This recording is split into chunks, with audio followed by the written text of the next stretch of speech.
6h16, le kiosque d'Europe 1, Maxime Switek. Le kiosque, toute l'équipe est là, en pleine forme. Jeanne Daudet pour les régions, Samuel Etienne pour la presse internationale, Axel de Tarlet pour la une de l'Écho et Fred Hafner qui regarde la télé pour nous. Madame, messieurs, bonjour. Bonjour Maxime. On commence comme chaque matin avec vos quotidiens nationaux. L'information est tombée tard, on le disait, mais le Figaro a eu le temps de mettre en une cette photo de piétons fauchés dans les rues de Dijon.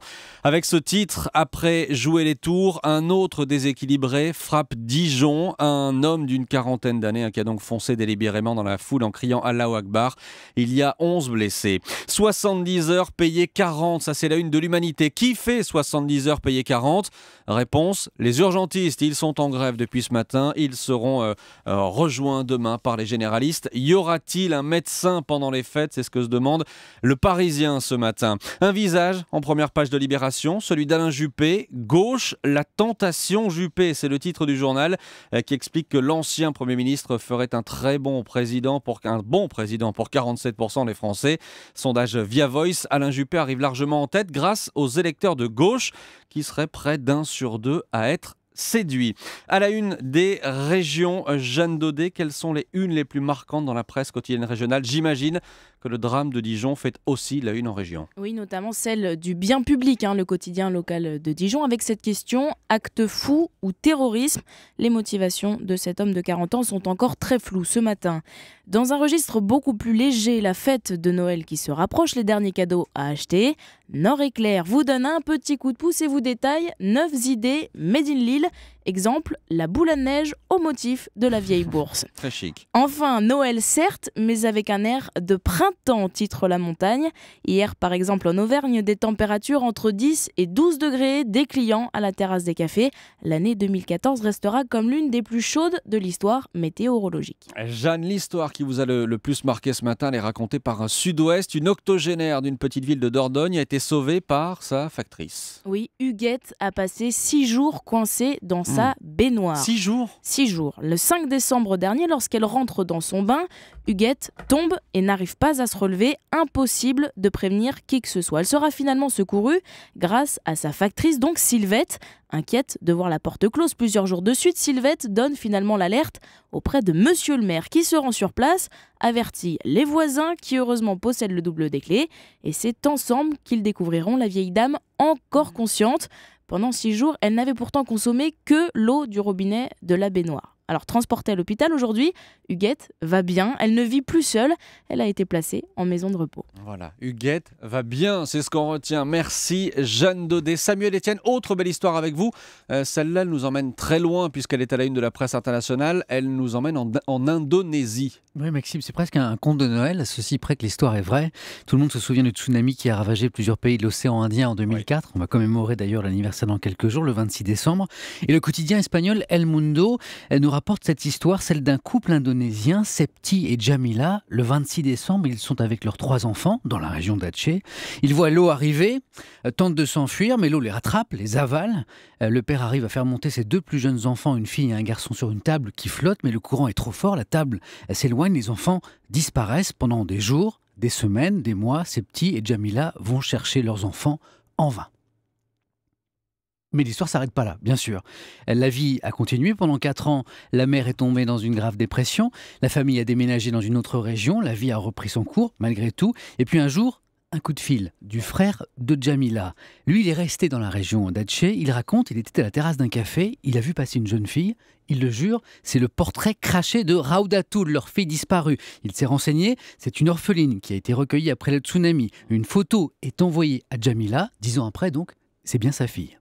Alors les parents font le voyage. Raudatul avait 4 ans à l'époque des faits, mais elle se souvient de tout, de l'eau, du radeau et d'avoir été séparée de son frère. Et là, Maxime, deuxième miracle. Dans une autre province, une commerçante regarde à la télé le reportage sur ces incroyables retrouvailles. Une dame qui se dit que le visage de Jamila ressemble beaucoup à celui de ce garçon sans abri qu'elle voit très souvent dans la rue. Hallucinant. Elle lui montre le visage de Jamila, de la maman, et lui répond immédiatement « C'est ma mère ». Voilà des retrouvailles comme celle-ci 10 ans après, cela relève du miracle, ou comme l'écrit El Mundo, d'une somme de coïncidences presque impossibles, ce qui est bien sûr la version laïque du miracle. Évidemment, et tout le monde vous écoute religieusement dans ce studio, y compris Axel de Tarlet. Axel, la une de l'Écho ce matin, on n'a pas fini d'entendre parler de la société Uber, qui est devenue, on le sait, la bête noire des taxis. Voilà, moi je fais dans la polémique. Alors on sait que les taxis sont furieux contre Uber, mais Uber ne fait pas que transporter des passagers. Uber, on ne se rend pas compte, il veut révolutionner tout ce qui est service. Par exemple, aux États-Unis, vous avez le service Uber Rush. C'est quoi, par exemple? Vous avez oublié vos clés chez Ça vous. m'arrive. Voilà. Et ben, vous faites Uber Rush et il y a un type qui va aller vous les chercher pour vous, qui vous facturera entre 15 et 25 euros suivant la course. Il vous les amènera à pied, etc. Il y a un autre service Uber Fresh. Par exemple, à midi, vous avez une subite envie de couscous ou de, je sais pas, ou de fruits de mer. Oui, Et bien, paf, vous faites Uber Fresh et on vous amène le type. Il y a quelqu'un qui va vous chercher, quelqu'un qui propose ses services, qui va aller pas gratuitement justement, contre petite rémunération, aller vous chercher un plat de, je sais pas moi, des huîtres ouvertes, etc. chez votre écaillé du coin. Mais il y a des tas de services comme ça. Il y a Uber Ice Cream pour transporter des glaces. Il y a Uber Kitten pour transporter les animaux. Il y a Uber Move, ça existe à Lille. Uber Move, vous voulez déménager, vous avez besoin d'une camionnette, donc il faut quelqu'un qui ait une camionnette et des gros bras musclés. Pouf, il vous aide à déménager. Et donc, ce sont des particuliers Uber qui mettent leur camionnette à disposition et leurs bras. Exactement. Et donc on dit que c'est une révolution qui va bouleverser toute la mobilité. D'ailleurs, c'est pas pour rien que Uber vaut 40 milliards de dollars en bourse. C'est autant qu'Airbus. On dit Uber, en fait, c'est la même révolution que Google ou Amazon. Voilà. Sauf que, par exemple, Uber Pop, c'est illégal. Alors, ça va devenir illégal. Oui. Alors, on comprend, parce que les gens qui s'improvisent taxi, on comprend que les taxis qui ont payé une licence, évidemment, de charge, etc. Alors, il va falloir trouver, écoutez, les politiques, ça c'est le boulot, il va falloir qu'ils trouvent un cadre légal, car on n'empêchera pas cette économie, vous savez, on appelle ça l'économie participative, où chacun s'entraide, etc. De même qu'on n'a pas empêché le moteur à explosion, etc. Il va falloir trouver un cadre légal. Mais évidemment, c'est vrai que ça fait beaucoup de dégâts.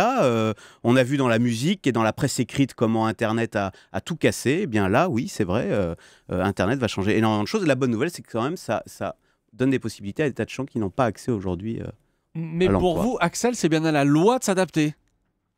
Bah écoutez, qu'est-ce que vous voulez faire? Vous voulez interdire à vie tous ces services parce qu'ils ne seront pas il faudra une licence. Problème pour les taxis, il faudra une licence, etc. Non, il va falloir.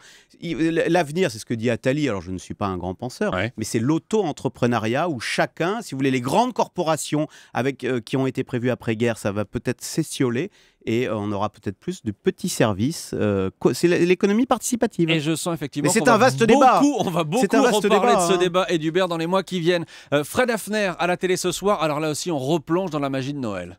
Oui, exactement, Maxime, avec France 3 qui ouvre les festivités avec un programme incontournable en période de fête. C'est un peu le marronnier de la télé, vous savez, chaque année à la même période. On n'échappe pas aux belles images de Paris by Night. Ça fait du bien. Aux robes en mousseline aussi, des danseuses de French Cancan. Alors je vous l'ai dit, on n'y échappe pas et on y a droit ce soir dès les premières images.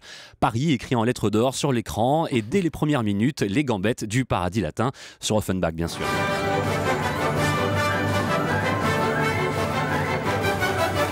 Je vois Samuel Etienne qui s'agite sur sa chaise. Oui, puis j'aime bien France 3, moi j'aime bien cette chaîne. C'est une bonne chaîne. Et puis surtout, si vous fermez les yeux, là, vous voyez les danseuses, Maxime, Samuel, tout le monde. Vous voyez les danseuses, mais vous les voyez hors les murs, puisque ce concert exceptionnel lui a été tourné de nuit dans la grande nef du musée d'Orsay. Un cadre inhabituel, inattendu, un décor majestueux qu'on connaît et qui a permis de faire, il faut le souligner, de très très belles images et une très belle lumière, de très très belles couleurs ce soir. Voilà, belles images, mais c'est pas uniquement un spectacle de cancan, j'imagine. Non, pas uniquement, loin de là. France 3 a misé sur les valeurs sûres, comme Offenbach, bien sûr, mais aussi sur Verdi, Puccini, de l'opérette, de l'opéra, du classique populaire, en gros, avec un superbe, extraordinaire orchestre philharmonique. Le tout présenté par le ténor franco-mexicain Rolando Villazón, qui lui n'est pas au musée d'Orsay, mais sur la scène. Il se balade histoire de nous montrer les fameuses images toujours magiques de Paris la nuit, avec le Pont Neuf, les bateaux-mouches, la Tour Eiffel. Vive les clichés. C'est complètement cliché, Maxime, mais ça plaît et ça marche à chaque fois. Allez, je vous propose d'écouter un autre extrait de l'émission de ce soir. Très très vite, c'est La Bohème d'Aznavour, interprété par le ténor Julien Bert.